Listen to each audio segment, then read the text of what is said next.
What's up? Sorry, I'm laughing because there's a lot of flowers outside the front door, and Paige went to go put something in outside, and she had to sprint back in the house, being chased by bees. Bees, bees. It's just you know that look somebody gets on their face where they're being attacked by bees, and it has to go real fast. Yep. It's the Yep, yep, oh, I yep. love it. Oh, bees don't bother me. It's strange. Like me and Paige will be walking down the street, and bees will just start dive bombing her, and they completely ignore me. Oh, like one of my roles, like my job forever is to distract Punch Mom from whenever a bee's around and just like turn her this way and Oh have a yeah. conversation. Hey, what's going? Yeah, Hey, no, look at this. Nothing. absolutely. Like you're eating at a restaurant, and you're like, oh hey, can you can you hey can you come here for a sec? Hold on. Yep. Yep. Got to do it. It's either The that or problem is massive, she's insane hyper. freak out. The problem is she's very vigilant.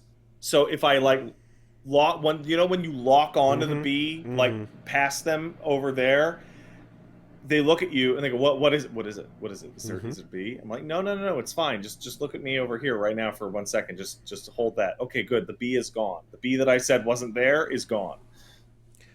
I mean, like it I thank God it never came to it, but there was a moment when in New Zealand we pulled up to a stop where for some reason the bees at this particular location were just attracted to the car and were Yeah. like the big blue car was just like, "Oh, we want in." What a nice flower. And like, you know, there was a we had to basically like she had to drive a distance away from them and then I had to run and then get in the car quickly and then keep rolling because it would chase and I had to outrun the beast to get away from them. It's good.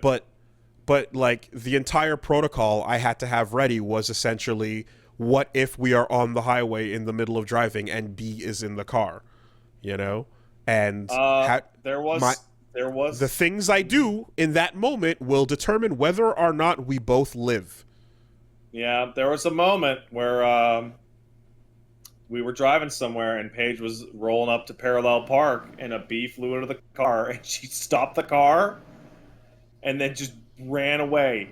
Got out and just ran away. I warned you. Like the car was safely on the side of the road. She made sure to do that. But then just be in the car, door open, door don't no time to close the door. Just run. Just run. I hate that. I mean, if it's parallel parked, then fucking job done, right? Turn the But you keys. know that easy parallel park where there's no car you have to get behind you, you just roll up to a car in front of Yeah, you yeah, on yeah. the side of a road. So she starts freaking out and her arms start going nuts, but she still calmly drove the car into its intended place and then ran directly into traffic. Direct, like, because the right side of the road, she's getting out of the car, just right into the traffic because the traffic is less scary than the beat. Why are you gonna blow me up like this? I mean, Fuck you. technically, that's getting the job done, though. Like, The job was done. the job was done. Wooly, I'm glad that we're both in this weird situation where our wives are more capable than us as they are the drivers, but we both have the feeling of going down the highway with the windows down and like, if a bee flies in here, I'm just gonna die. That's kind of what's gonna happen. Like, the end of Like, life is the moment the bee is seen. If I can't handle it before it reaches her attention, yeah, that's it. We had a good run. no, it's like there's gonna be a scream and then the full swerve pull on the thing, Okay. and then Okay. we're So gonna just die. so we're driving right yesterday, and it's a long one. Yeah, It's you're full driving. day, Yeah. fucking on the road, Yeah. and Mhm.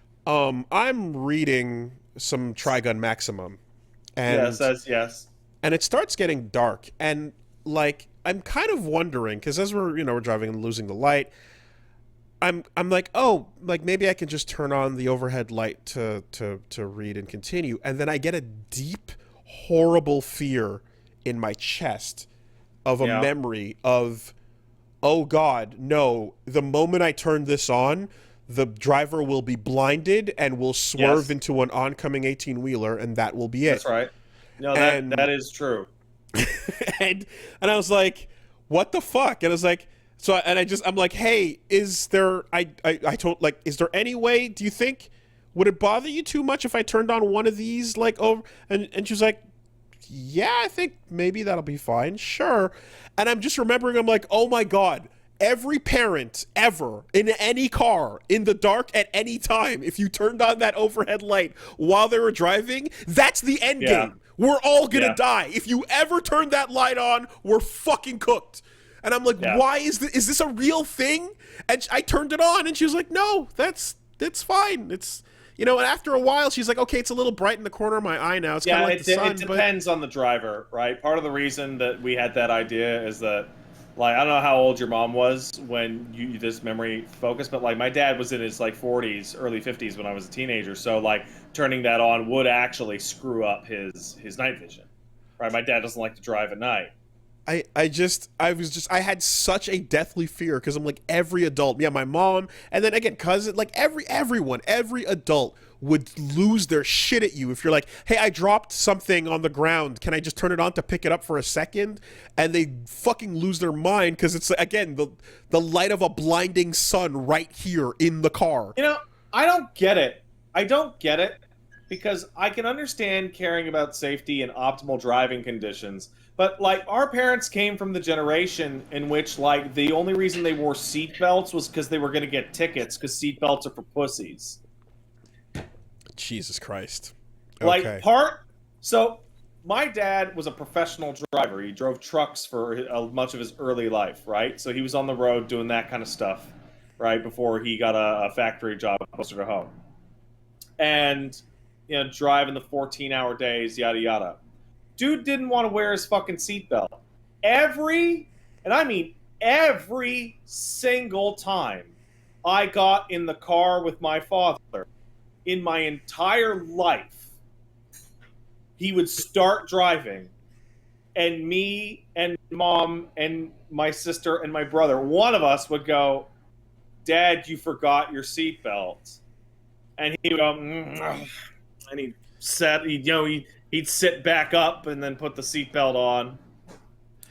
Dude. Like, literally, like 10,000, 100,000 times. There is a bumper sticker that is on multiple cars that you can see from time to time that says straight up, no airbags, we die like real men.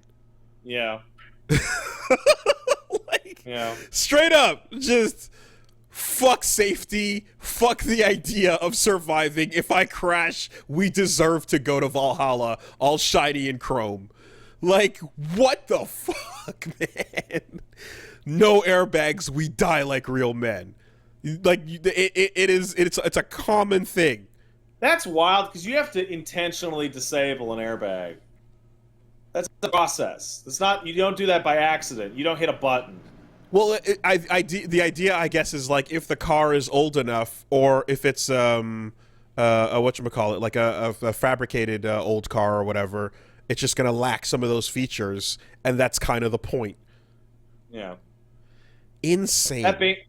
That being said, in my dad's defense, I know exactly how he got in that habit. He's driving trucks and he was doing deliveries for the fucking. Thank you. He was doing deliveries for the Montreal Star back when the Montreal Star still existed. He was doing newspaper delivery, like, with the truck. Guess what that means? You're getting out of the fucking cab like 4, 5, 6 times every hour. Right. And you're on a deadline.